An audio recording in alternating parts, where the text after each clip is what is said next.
इसलिए गुरुजी बार बार सत्संगों में कहते हैं कि आपने गुरु को परमात्मा मानना पड़ेगा और आपने गुरु को परमात्मा मान लेना चाहिए। क्या कह रहे हैं? अब आपको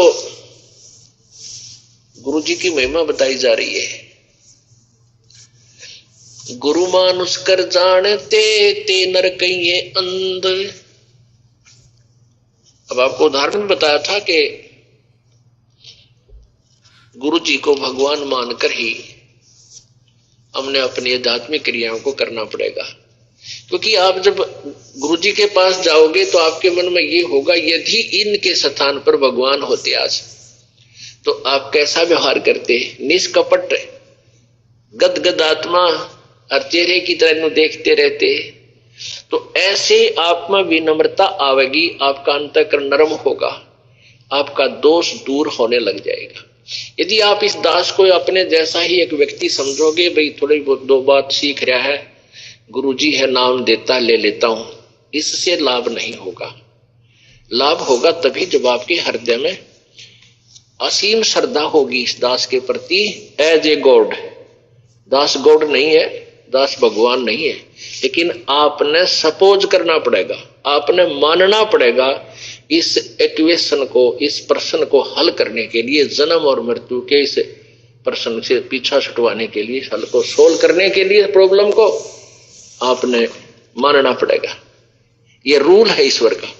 तो आप अपने हृदय से मानोगे, औपचारिकता नहीं, हृदय से करना पड़ेगा। अपने आप को छुपाते हुए गुरुदेव कह रहे हैं कि ये दास भगवान नहीं है, दास गॉड नहीं है, लेकिन आपने मानना पड़ेगा अगर इस जन्म और मरण के रोग को समाप्त करवाना चाहते हो तो।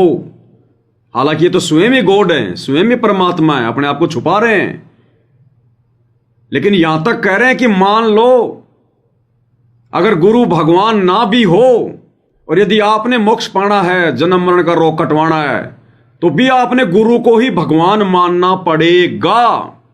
यानी गुरु अगर भगवान नहीं है, किसी को लगता है, तो भी अगर मोक्ष प्राप्त करवाना है तो गुरु को ही भगवान मानना पड़ेगा।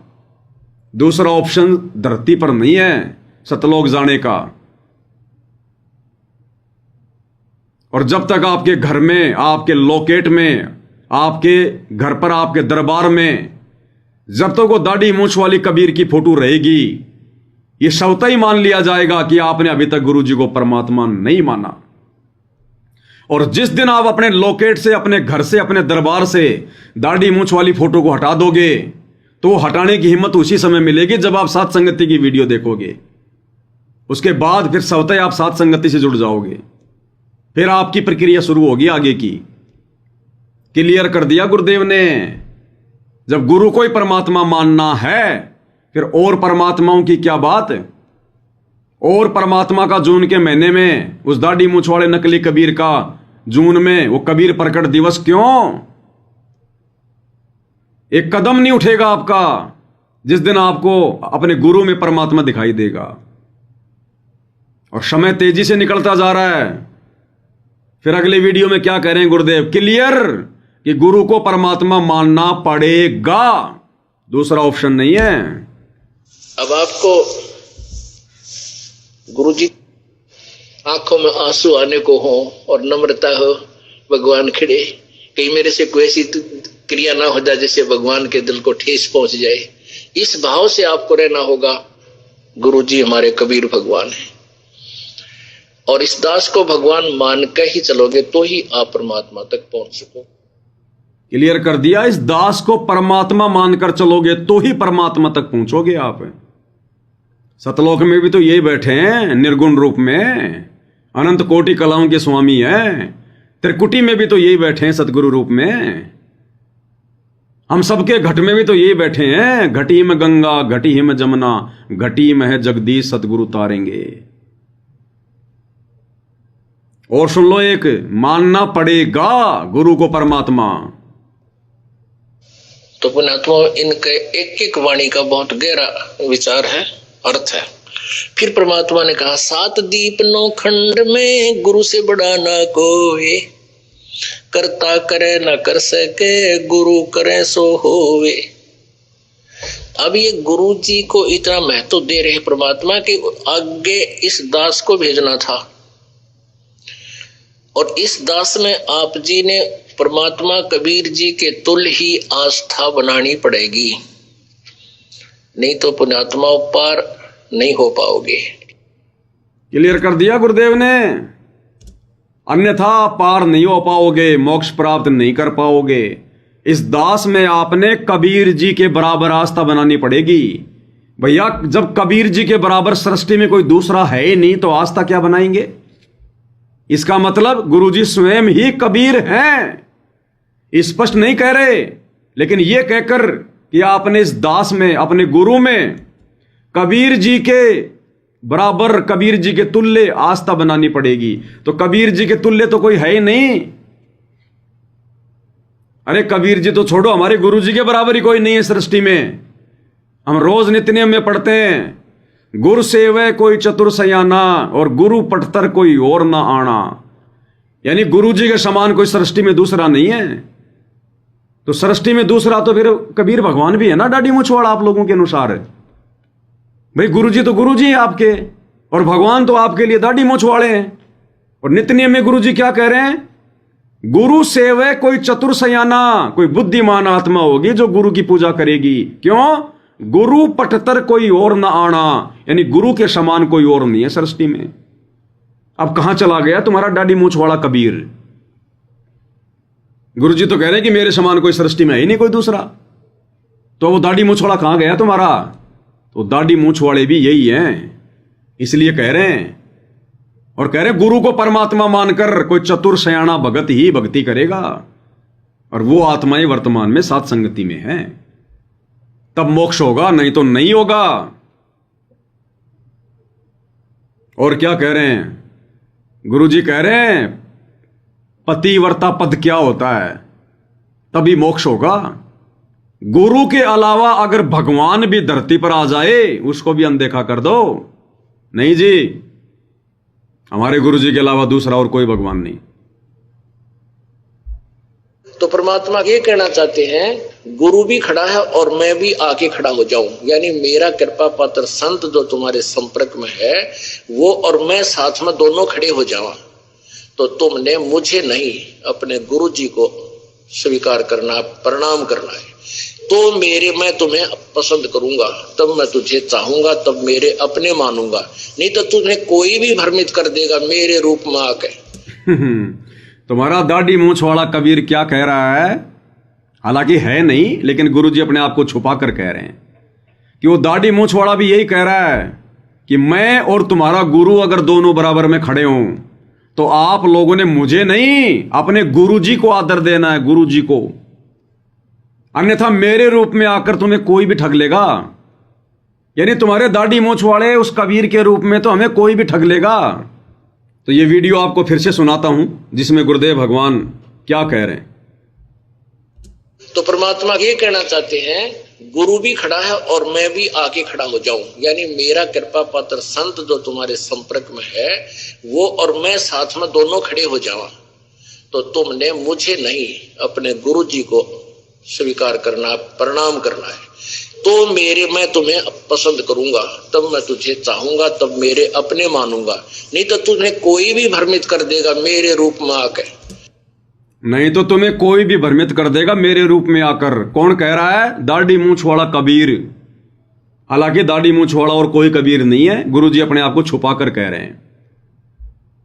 तो क्या कह रहा है वो दाढ़ी मूंछवाड़ा कबीर आप लोगों के अनुसार? कि अगर मैं भी खड़ा हूं दाढ़ी मूंछवाला और मेरा जो कृपा पात्र संत है यानी गुरु वो भी खड़ा है, यानी सतगुरु रामपाल जी, तो तुम्हारा दाढ़ी मूंछवाड़ा कबीर भगवान भी यही शिक्षा दे रहा है कि मुझे नहीं अपने गुरु जी को ही प्रणाम करना, दंडोत करना,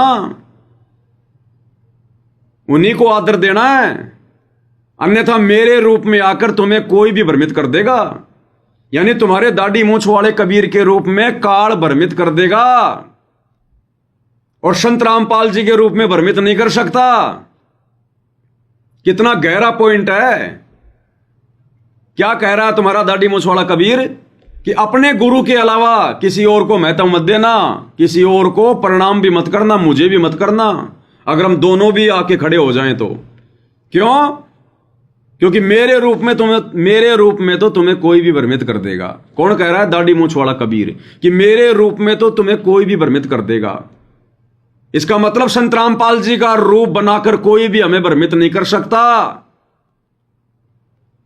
तो फिर संत रामपाल जी बड़े हुए या फिर दाढ़ी मूंछ वाला बड़ा हुआ? यानी दाढ़ी मूंछ वाले का रूप तो कोई भी बना लेगा और संत रामपाल जी का कोई रूप नहीं बना सकता। तो काल केवल अपने बाप का रूप नहीं बना सकता, अपने बाप का, बाकी अपने भाइयों का रूप बना लेगा। तो दाढ़ी मूंछ वाला जो रूप है ना, ये परमात्मा जब जब यहां आए हैं अपने बेटों का रूप बना के आए हैं, जोगजीत का, सहजदास का, ज्ञानी का।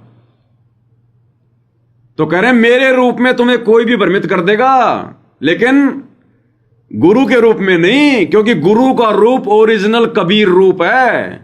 और काल को अच्छे से पता, अगर उस कबीर भगवान का तूने रूप बना लिया, अभी तो 16 संकोच की दूरी पे भेजा है, ना जाने कहां जाके ठोकेगा। एक बार फिर से सुन लो, दाढ़ी मूंछ वाला कबीर कह रहा है कि मेरा रूप बनाकर तुम्हें कोई भी भ्रमित कर देगा, इसलिए अपने गुरु को ही आदर दो, गुरु को ही प्रणाम करो। इसका मतलब गुरु जी का रूप कोई नहीं बना सकता। अब आ गया भाई और बहनों समझ में आपके? ये दास इतने दिनों से जो चिल्ला रहा है ना कि त्रिकुटी पर यह काल गुरु जी का रूप नहीं बना सकता, गुरु जी ही काल का रूप बनाकर उन भक्तों की छटनी करेंगे जो गुरु जी के रहते सहते मर्यादा में रह के भक्ति नहीं करेंगे, क्योंकि उनको फैल भी तो करना है गुरु जी ने। तो गुरु जी ही त्रिकुटी पर काल का रूप बनाकर भक्तों को उनकी छटनी करेंगे। इसलिए दास कह रहा है कि हमारे बाप का रूप कोई नहीं बना सकता, ये ओरिजिनल, ये कबीर रूप है सतगुरु रामपाल जी। तो अपने आप को छुपाते हुए गुरु जी एक संत बताकर और दाढ़ी मूंछ वाले को भगवान बताकर और क्या संदेशा दे रहे हैं? तो दाढ़ी मूंछ वाला कबीर कह रहा है कि मैं भी खड़ा हूं और तुम्हारा गुरु भी खड़ा है। कहते हैं तुमने मुझे नहीं, अपने गुरु को ही प्रणाम करना है, उन्हीं को आदर देना है, उन्हीं के प्रति समर्पित रहना है, अन्यथा मेरे रूप में, दाढ़ी मूंछ वाले रूप में तो तुम्हें कोई भी भ्रमित कर देगा। तो बताओ फिर हम उसकी क्यों पूजा करें? इसीलिए हमने फाड़ फाड़ के फेंक दिया। ना रहेगा बांस, ना बजेगी बांसुरी। जब हमारी दाढ़ी मूंछ वाली फोटो में आस्था ही नहीं रहेगी, तो चाहे लाख काल दाढ़ी मूंछ वाले का रूप बना के आ जाओ, हमारी उसमें आस्था ही नहीं रहेगी, हम फंसेंगे नहीं। हमारी आस्था तो हमारे गुरु जी में है। और दाढ़ी मूंछ वाले ने कह दिया कि मुझे भी नहीं करना प्रणाम, केवल अपने गुरु को ही करो दंडवत। इसलिए तो हम भाई बहन अपने गुरु के अलावा किसी को दंडवत नहीं करते। तो ये ओरिजिनल मिशन गुरुदेव का उनके सत्संगों के अनुसार कहां चल रहा है? इन आश्रमों में तो दादा गुरु जी को भी दंडवत कर रहे हैं, दाढ़ी मूंछ वाले नकली कबीर को भी कर रहे हैं, गरीबदास जी को भी कर रहे हैं, पंडित चिदानंद जी को भी कर रहे हैं। कई भोले भाई बहन तो गुरु जी की कलियुग की पत्नी को, उनके भाई को भी मार देते हैं दंडवत। तो ये ओरिजिनल मिशन यहां चल रहा है, ज्ञान आधार वाला। क्या कह रहे हैं ध्यान से सुन लो। तो परमात्मा ये कहना चाहते हैं, गुरु भी खड़ा है और मैं भी आके खड़ा हो जाऊं, यानी मेरा कृपा पात्र संत जो तुम्हारे संपर्क में है वो और मैं साथ में दोनों खड़े हो जाऊं। तो तुमने मुझे नहीं, अपने गुरु जी को स्वीकार करना, प्रणाम करना है। तो मैं तुम्हें पसंद करूंगा, तब मैं तुझे चाहूंगा, तब मेरे अपने मानूंगा। नहीं तो तुम्हें कोई भी भ्रमित कर देगा मेरे रूप में आके। अपने गुरु जी के अतिरिक्त किसी को नहीं आदर देना, भगवान को भी नहीं देना, मतलब यहां तक कह दिया। अपने गुरु जी के अलावा भगवान को भी आदर नहीं देना। इसलिए हम लोग दाढ़ी मूंछ वाली फोटो को, गरीबदास जी को प्रणाम भी नहीं करते, दंडवत भी नहीं करते, उनकी फोटो भी घर में नहीं रखते, क्योंकि गुरु जी का आदेश है। गुरु जी बता रहे हैं, उस दाढ़ी मूंछ वाले कबीर का आदेश है कि अपने गुरु के अलावा तो मुझ भगवान को भी आदर नहीं देना। आदर, अरे इन आश्रमों में इन भक्तों ने गुरु भगवान को ही दाढ़ी मूंछ वाले के चरणों में बैठा रखा है। यानी गुरु से बड़ा तो उस दाढ़ी मूंछ वाले को मान रहे हैं ये लोग। ये त्रिकुटी पर पास होंगे क्या? ये तो फैल है, फैल। क्या कह रहे हैं गुरुदेव? यानी वो दाढ़ी मूंछ वाला भगवान कह रहा है कि मुझे आदर भी नहीं देना, इसलिए तो फाड़ फाड़ के फेंका है। इतनी हिम्मत इसलिए तो मेरी है। ये गुरु जी कहते हैं आदर भी नहीं देना। तो बताओ फिर फोटो फाड़ने में क्या अनादर उसका? जिसका कोई आदर ही नहीं, उसकी फोटो फाड़ दी तो क्या अनादर उस कागज के टुकड़े का? क्या कह रहे हैं मालिक, ध्यान से सुन लो। ये भी भ्रमित कर देगा मेरे रूप में आके। अपने गुरु जी के अतिरिक्त किसी को नहीं आदर देना, भगवान को भी नहीं देना, मतलब यहां तक कह दिया। अपने गुरु जी के अतिरिक्त किसी को नहीं आदर देना, भगवान को भी नहीं देना, मतलब यहां तक कह दिया। अपने गुरु जी के अतिरिक्त किसी को नहीं आदर देना, भगवान को भी नहीं देना, मतलब यहां तक कह दिया। तो बताओ भाई और बहनों, कितना क्लियर कर रखा गुरुदेव भगवान ने, कितना क्लियर। कोई कमी नहीं छोड़ रखी है परमात्मा ने समझाने में, तो कोई कमी नहीं छोड़ी है। और इस सत्संग में क्या कह रहे हैं गुरुदेव, बिल्कुल क्लियर, कि अब तो हम गोविंद को छोड़कर गुरु को पूजेंगे। तो भक्तों का गोविंद कौन है? वो दाढ़ी मूंछ वाला नकली कबीर। और गुरुदेव क्या कह रहे हैं, अब गोविंद को छोड़कर गुरु को ही पूजेंगे। तो यहां परमात्मा इसलिए कह रहे हैं कि गुरु गोविंद दोनों खड़े और किसके लागू पाए, बलिहारी गुरु आपना जिन गोविंद जो मिलाए। यानी गुरु रूप में परमात्मा ही हो सकते हैं, और बाकी जो गुरु हैं वो तो अलग बात। गुरु रूप में कौन हो सकते हैं? गुरु रूप में परमात्मा ही हो सकते हैं। तो आज गुरु रूप में कौन है? सतगुरु रामपाल जी, बाकी तो संसार में कोई गुरु कहलाने योग्य नहीं है। और क्या करें, गुरु रूप में परमात्मा ही हो सकते हैं। तो सतगुरु रामपाल जी कौन हुए? स्वयं परमात्मा। हरि गुरु आपना जिन गोविंद। तो यहां परमात्मा इसलिए कह रहे हैं कि गुरु गोविंद दोनों खड़े और किसके लागू पाए, बलिहारी गुरु आपना जिन गोविंद जो मिलाए। यानी गुरु रूप में परमात्मा ही हो सकते हैं, और बाकी जो गुरु हैं वो तो अलग बात है। कोई मोटरसाइकिल चलाना सिखा देता वो उसका गुरु हो गया, कोई गाड़ी चलाना सिखा देता उसका गुरु हो गया। माताएं अपने बेटियों को रोटी पौना सिखा दी और उनकी गुरु होगी। तो ये गुरु अलग हैं, और अध्यात्म जो गुरु है रियल में हमारा वो गुरु है। तो अध्यात्म ज्ञान यहाँ नहीं था, और दो सदग्रंथ थे उनको हमारे गुरु जो बने हुए थे यहाँ नकली, वो समझ नहीं सके। इसलिए परमात्मा स्वयं आते हैं और फिर वो कहते हैं कि गुरु गोविंद दोनों खड़े, अब किसके लागू पाए, बलिहारी गुरु आपना जिन गोविंद जो मिलाए। गोविंद को छोड़कर हम गुरु को ही महत्व देंगे। क्या कह रहे हैं गुरुदेव, कि गोविंद को छोड़कर हम गुरु को ही महत्व देंगे। गोविंद को छोड़कर, दाढ़ी मूंछ वाले कबीर को छोड़कर हम गुरु को महत्व देंगे।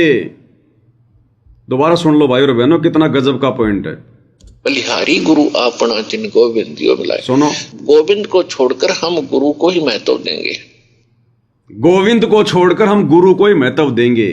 तो हम साथ संगति से जुड़े भाई बहन क्या गलत कर रहे हैं? हम वही तो सब कुछ कर रहे हैं जो गुरुजी ने हमें बताया, जैसा गुरुजी चाहते हैं, जैसा गुरुजी हमें भगत बनाना चाहते हैं, जैसे गुरुजी हमें काल के जाल से बचाना चाहते हैं। हम लोग गुरुजी के संकेतों के आधार से तो चल रहे हैं, उनके इशारों से तो चल रहे हैं। फिर गुरुजी भला हमसे नाराज कैसे हो जाएंगे? वर्तमान में गुरुजी जितने प्रश्न अपने सत्सेवक बच्चों से हैं, इस ब्रह्मांड में किसी से नहीं है। बाकी आश्रम वाले तो आए दिन उनको दुखी कर करके खून के आंसू रुला रहे हैं, खून के आंसू। और इस सत्संग में क्या कह रहे हैं गुरुदेव, कि गुरु के अलावा कोई अन्य नहीं, चाहे खुद कबीर जी क्यों ना आ जाए, खुद भगवान ही क्यों ना आ जाए। और जब आप पतिव्रता पद पर रह करके साधना करोगे, पतिव्रता पद का मतलब है केवल एक ही गुरु और दूसरा पृथ्वी पर नहीं थे भगवान भी आ जावे। ये मालिक कहते हैं गुरु गोविंद दोनों खड़े किसके लागू पाए, उन्हीं का आदेश है। क्लियर? गुरु के अलावा चाहे दूसरा भगवान ही क्यों ना आ जाए, रिजेक्ट। इसलिए हम भक्तों को इतनी हिम्मत मिली। ये वही सत्संग है जो हम सुनते चले आ रहे थे, समझ में नहीं आ रहे थे। साथ संगति से जोड़कर गुरुदेव ने आशीर्वाद की दया बख्शी। तब जाकर ये बातें समझ में आई है। और एक नहीं भाई और बहनों, ऐसे ना जाने कितने सत्संग हैं। एक सत्संग कितना अनमोल है। क्या कह रहे हैं गुरुदेव, अगर ब्रह्मा विष्णु महेश भी आकर कहें कि हम भगवान हैं तो भी नहीं, रिजेक्ट। और लास्ट में गुरु जी कह रहे हैं कि अगर वो कबीर जी भी आ जाए और कहे कि मैं भगवान, तो भी हमने यही कहना कि हमारे गुरु जी भगवान है। कबीर साहब से लाभ लेना है तो ये नियम अपना आजीवन निभाना होगा। स्वयं परमात्मा ब्रह्मा विष्णु महेश भी आ जावे, कोई आकर यूं कहे मैं कबीर हूं, या स्वयं परमात्मा भी आ जावे, तो भी आपकी श्रद्धा डगमग नहीं हो कि नहीं हमें तुम्हारे भगवान गुरुदेव। कहते ब्रह्मा विष्णु महेश भी आ जाए कि हम परमात्मा हैं, हम कबीर हैं, तो भी नहीं। और स्वयं यदि परमात्मा कबीर जी भी आ जाए कि मैं कबीर हूं, तो भी हमने यही कहना है, डगमग नहीं होना, दृढ़ रहना है कि नहीं जी, हमारे भगवान, हमारे कबीर तो हमारे गुरु जी हैं। दोबारा सुन लो भाई एक बार, समझ में नहीं आया हो तो। कबीर साहब से लाभ लेना है तो ये नियम अपना आजीवन निभाना होगा। स्वयं परमात्मा ब्रह्मा विष्णु महेश भी आ जावे, कोई आकर यूं कहे मैं कबीर हूं, या स्वयं परमात्मा भी आ जावे, तो भी आपकी श्रद्धा डगमग नहीं हो कि नहीं हमें तुम्हारे भगवान गुरुदेव। हमारे तो भगवान हमारे गुरुदेव ही हैं।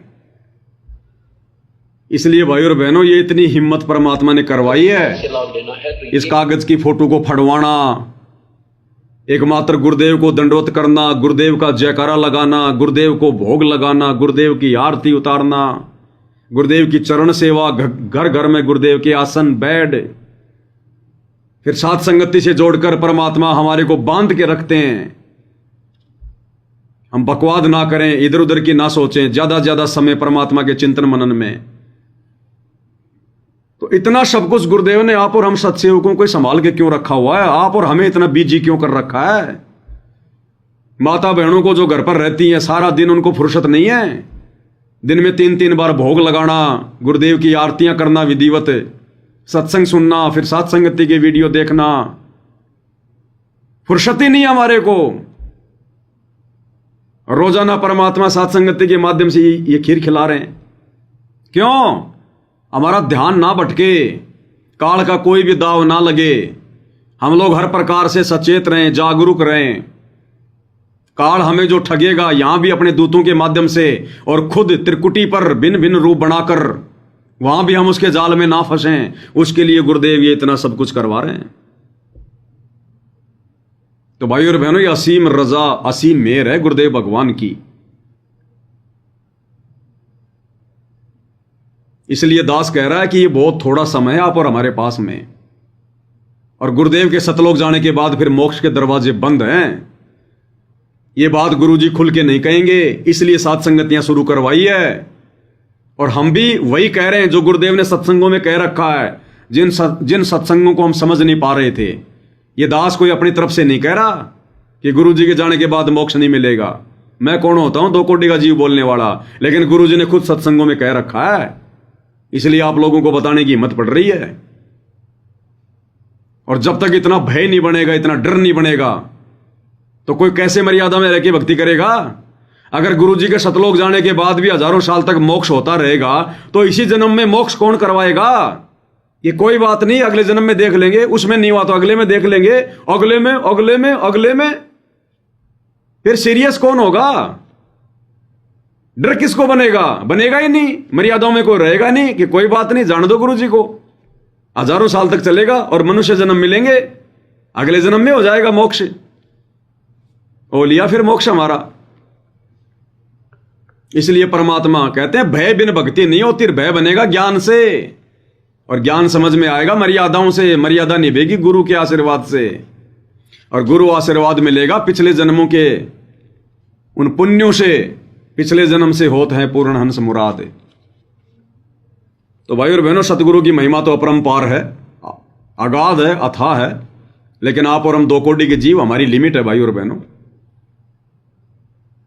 तो अंत में हम गुरुदेव भगवान की एक शब्द के साथ में महिमा करते हैं कि कैसे वो परमात्मा आप और हम नीचों के लिए इस पृथ्वी लोक पर भटकते रहते हैं, दुनिया की गालियां खाते रहते हैं, आप और हमारी भी मार पिटाई खाते रहते हैं।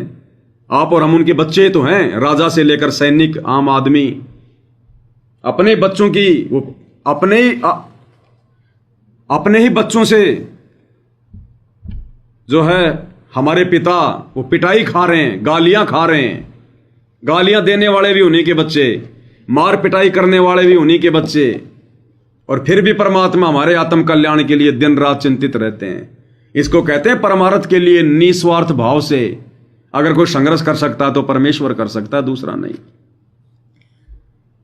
तो आज से पहले भी आत्माओं के लिए परमेश्वर ने किस कदर प्रयत्न किया। अब्राहिम सुल्तान के लिए परमात्मा ने कितने खाड़े किए, धर्मदास जी के लिए।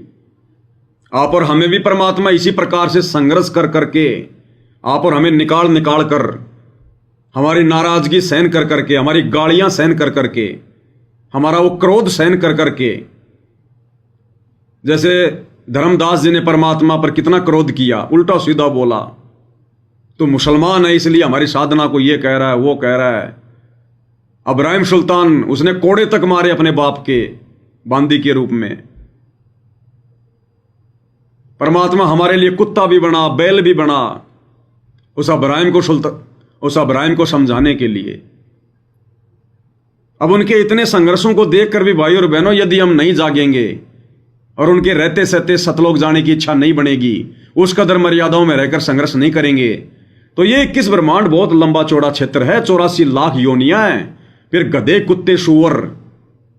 अरे सतलोक में हमने गुरु जी को नाराज किया, उसकी सजा हमने क्या पाई? 84 लाख योनियां, नरक। तो कहने का मतलब है सतलोक में हमने गलती की, अपने गुरु जी को, अपने भगवान को नाराज किया, काल के ऊपर आस्था व्यक्त करके, सतलोक के सुखों को ठोकर मारकर। तो गुरुदेव हमसे नाराज हुए, और नाराज हुए तो क्या हुआ, और नाराज क्यों हुए? हमने उनकी बातें नहीं मानी, जो बातें वो हमें समझा रहे थे, आगाह कर रहे थे, और उनकी बातें ना मानने की सजा, उनको नाराज करने की सजा अनंत युगों से आप और हम ये असहनीय कष्ट भोग रहे हैं। 84 लाख योनियों का तपतशिला का कष्ट जीरे की तरह भून भून के खाता है काल, नरक में। और आज वही भगवान, वही सतगुरु फिर से धरती पर आया हमें समझाने। और आज भी यदि हम सतलोक जैसी गलती करेंगे, उनकी अवज्ञा करेंगे, उनकी मर्यादा तोड़ेंगे, उनकी बातों को हल्के में लेंगे, तो क्या 84 में नहीं जाएंगे क्या? उससे भी भयंकर सजा मिलेगी, उससे भी भयंकर। क्योंकि अब तो मौका दे रहे हैं गुरुदेव, ये हमारी कोई पहली गलती नहीं है, पहली गलती हमने सतलोक में की, माफ करने योग्य गलती नहीं है वो। फिर भी भगवान ने माफ कर दिया, और फिर हमें वापस समझा रहे हैं, सतलोक ले जाने का समझा रहे हैं। और फिर भी यदि वर्तमान में हम सीरियस नहीं होंगे, तो ये पहले वाली गलती से बड़ी गलती होगी। तो क्या 84 लाख योनियां नहीं मिलेगी क्या? अरे गुरु का दिल दुखाना संसार का सबसे बड़ा अपराध है। इसलिए तो गुरु जी कहते हैं, जिन बातों से गुरु दुख पावे उन बातों को दूर भगावे।